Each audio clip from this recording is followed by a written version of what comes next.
मुरलीधर मोहोळ यांनी भाजपचे खासदार म्हणून शपथ घेतली। त्यानंतर त्यांना केंद्रीय मंत्रिमंडळात देखील स्थान मिळाले आहे। त्यांचे आज पुण्यातील विमानतळावर जंगी स्वागत करण्यात आले। कधी काळी गर्दीत उभा राहणाऱ्या कार्यकर्त्याच्या स्वागतासाठी आज कार्यकर्त्यांनी उभे राहिल्याच्या भावना त्यांनी व्यक्त केल्या। मला माझ्या पक्षाच्या सगळ्या नेतृत्वाचा मनापासून त्या सर्वांना धन्यवाद देतो। या सगळ्यांचा मला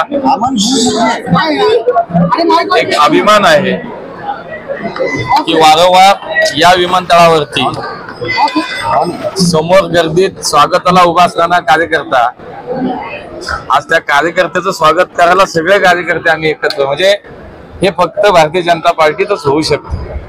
आणि म्हणून एक सर्वसामान्य कार्यकर्त्याला माझ्या पक्षाने, माझ्या नेतृत्वाने, मान्य मोदीजी असतील, मान्य अमित भाई आहेत, मान्य नड्डाजी आहेत, मान्य देवेंद्रजी आहेत, काँग्रेस आहेत, आमचे दादा आहेत, या सगळ्या मंडळींनी मला जी काही काम करायची संधी दिली आहे, मला असं वाटतं की बूथ स्तरावरती काम करणारा कार्यकर्ता देशाच्या मंत्रिमंडळामध्ये काम करणार, हा प्रत्येक कार्यकर्त्याचा सन्मान आहे, प्रत्येक पुणेकराचा सन्मान आहे की ज्या पुणेकरांनी आज निवडून देऊन मला ही काम करायची संधी दिली। आणि त्यामुळे पुण्यात येताना, पुन्हा घरी येताना आमच्या सर्व सहकारी, आमचे सगळे नेते या ठिकाणी उपस्थित आहेत। मनापासून आनंद वाटतो आणि एक नवीन जबाबदारी, त्याचं भान निश्चितपणे या सगळ्यातनं माझ्या सोबत मला 100% जाणवलं।